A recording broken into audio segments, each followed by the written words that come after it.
கால காலாய வித்மகே கால திக்யாய தீமகி தன்னோ கால பைரவ பிரசோதயாத். வாழ்க வளமுடன். ஓம் நமச்சிவாய. அனைத்து தமிழ் உள்ளங்களுக்கும் வணக்கம். நிகழும் ஸ்ரீ மங்களகரமான சோபகிருது ஆண்டு தை மாதம் 18ஆம் தேதி வியாழக்கிழமை அன்று சஷ்டி திதியில் சித்திரை நட்சத்திரத்தில் திருதி நாமயோகத்தில் வணிசை கரணத்தில் சித்தயோகம் கூடிய நன்னாளில் இந்த சீர்மிகு பிப்ரவரி மாதம் பிறக்கிறது. பிறக்கப் போகும் இம்மாதம் உங்கள் வாழ்வில் வளமும் நலமும் செல்வ செழிப்பும் பெற்று புதிய வாய்ப்புகள் புதிய வெற்றிகளுடன் மங்களகரமாக அமைய எல்லாம் வல்ல இறைவனை உளமாற வேண்டி விரும்பி கேட்டுக்கொள்கிறேன். இம்மாத கிரக நிலைகளை பார்க்கும் போது மேசத்தில் குரு பகவான் சஞ்சாரம் செய்கின்றார். சனி பகவான் கும்பாராசியில் பயணம் செய்கிறார். ராசிக்கு 6ஆம் இடத்தில் கேது பகவானும் 12ஆம் வீட்டில் ராகு பகவானும் பயணம் செய்கின்றனர். சுக்கிரன் புதன் செவ்வாய் ராசிக்கு 9ஆம் இடத்தில் சஞ்சாரம் செய்கின்றனர். ஜனவரி 15ஆம் தேதி சூரிய பகவான் மகர ராசிக்கு மாறியதை தொடர்ந்து பிப்ரவரி 1ஆம் தேதி புதன் பகவானும் பிப்ரவரி 5ஆம் தேதி செவ்வாய் பகவானும் மகர ராசிக்கு பெயர்ச்சியாக உள்ளனர். இதனால் பிப்ரவரி மாதத்தின் தொடக்கத்திலேயே 3 கிரகங்களின் சேர்க்கை நடக்க உள்ளது. மகர ராசியில் சூரியனுடன் புதன் இணைவதால் புதாதித்ய யோகமும் சூரியனுடன் செவ்வாய் இணைவதால் ஆதித்ய மங்கள ராஜயோகமும் உருவாகிறது. இந்த கிரக அமைப்பினால் உங்கள் வாழ்வில் ஏற்படக்கூடிய சுபம் மற்றும் அசுப பலன்கள் என்ன என்பதனை விரிவாக காண்போம். இதுவரை ஆபத்தில் சிக்கி சீரழிந்த உங்கள் வாழ்க்கை பயணம் மாறப்போகிறது. இப்படியும் ஒரு வாழ்க்கையா என மனக்கசப்பில் வாழ்ந்து வந்த உங்களுக்கு இனி வசந்தம் வீசப்போகிறது. இனி யமனே உங்கள் எதிரில் வந்தாலும் சிவனின் அருளால் எதிர்த்து நின்று போராடும் பலம் உங்களை வந்து சேரும். உங்கள் பிறப்பு ஒரு சாபக்கேடு அல்ல, அது சரித்திரம் படைக்கும். மிதுன ராசி அன்பர்களே, இம்மாதம் செவ்வாய் சுக்கிரன் புதன் மட்டுமே அனுகூல பலன்களை தருவார்கள். மற்றபடி சூரியன் குரு ஆகியோர் சாதகமாக இல்லாத காரணத்தால் உடல் ஆரோக்கியம் பாதிக்கப்படக்கூடும்.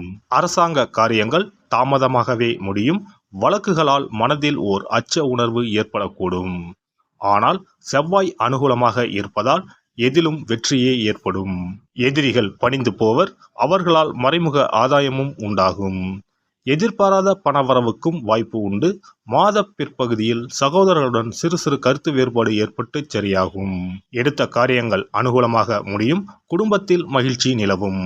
திருமண முயற்சிகள் கைகூடும். சிலருக்கு திடீர் செலவுகளால் கடன் வாங்க நேரிடும். இம்மாதம் உறவினர்களாலும் நண்பர்களாலும் ஆதாயம் உண்டு.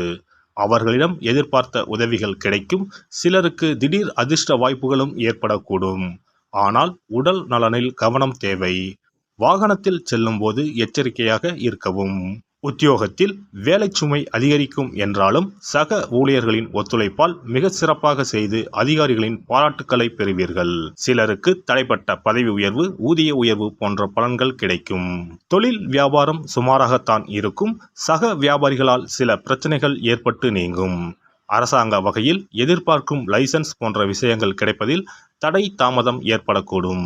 கலைத்துறையை சேர்ந்தவர்களுக்கு எதிர்பார்த்தபடியே வாய்ப்புகள் கிடைக்கும். வரவேண்டிய பாக்கி தொகையும் வந்து சேரும். சக கலைஞர்கள் அனுசரணையாக இருப்பார்கள். மூத்த கலைஞர்களின் ஆலோசனை பயனுள்ளதாக இருக்கும். மாணவர்களுக்கு படிப்பில் ஆர்வம் அதிகரிக்கும். தேர்வுகளில் மிகச் சிறப்பான மதிப்பெண்கள் பெற்று ஆசிரியர்கள் மற்றும் பெற்றோர்களின் பாராட்டுக்களை பெறுவீர்கள். ஆனால் சக மாணவர்களிடம் கவனமாக பழகவும்.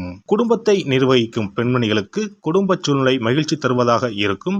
அலுவலகம் செல்லும் பெண்மணிகளுக்கு அலுவலக சூழ்நிலை உற்சாகம் தருவதாக இருக்கும். எதிர்பார்த்த சலுகைகள் கிடைக்கும். சாதகமான நாட்கள் 1, 2, 10, 11, 12. சந்திராஷ்டம நாட்கள் 3, 4, 5. அதிர்ஷ்ட எண்கள் 3, 5, 7. வழிபட வேண்டிய தெய்வம் முருகப்பெருமான் மகாலட்சுமி. பரிகாரம்: தினமும் கந்த சஷ்டி கவசம் பாராயணம் செய்வதும், சனிக்கிழமைகளில் சனி பகவானுக்கு அர்ச்சனை செய்வதும், வெள்ளிக்கிழமைகளில் மகாலட்சுமிக்கு நெய் தீபம் ஏற்றுவதும் சிறந்த பலன்களை தரும். சிறப்பு பரிகாரம் மற்றும் ஆலய தரிசனம். புத்திர பாக்கியம் என்பது திருமணமாகி பல ஆண்டுகள் ஆகியும் புத்திர பாக்கியமே ஏற்படாத நிலை. புத்திர தோஷம் என்பது ஒவ்வொரு லக்கணத்திற்கும் வேறுபடும். பொதுவாக எந்த லக்கணமாக இருந்தாலும் 5ஆம் இடம்தான் புத்திரஸ்தானத்தை குறிக்கும். எனவே அந்த 5ஆம் இடத்தை முக்கியமாக பார்க்க வேண்டும்.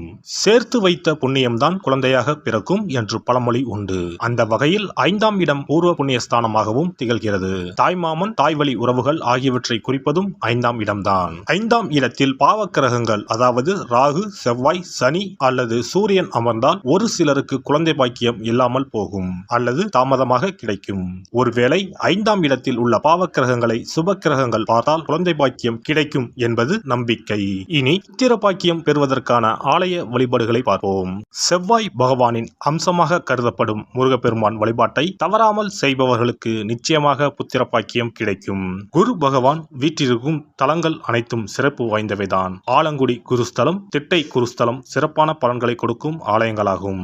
அது மட்டுமல்லாமல் சிதம்பரம் அருகே இருக்கக்கூடிய ஓமாம்புலியூர் துயர்தீர்த்தநாதர் ஆலயமும் குரு பகவானின் ஸ்தலமாகும். இந்த ஆலயங்களுக்கு சென்று தரிசித்து வருவதன் மூலம் புத்திர பாக்கியம் நிச்சயமாக கிடைக்கும் என்பதை உறுதியாகவே சொல்லிக் கொள்கிறேன். மேலும் வைத்தீஸ்வரன் கோவில் அனைத்து விதமான நோய்களையும் தீர்க்கும் ஆலயம். இது செவ்வாய் பரிகார ஸ்தலம். எனவே நல்ல சத்தான அறிவு கூர்மை மிக்க குழந்தை பாக்கியம் வேண்டுபவர்கள் இந்த ஆலயத்திற்கு சென்று வந்தால் குழந்தை பாக்கியம் பெறுவதற்கு உண்டான தடைகளை நீக்கி புத்திர பாக்கியத்தை நிச்சயம் அருள்வார் வைத்தியநாத சுவாமி. மேலும் கருவின் உருவாக இருக்கும் கருமாரியம்மன் ஆலயங்கள் அனைத்தும் புத்திர பாக்கியம் நல்கும் ஆலயங்களே.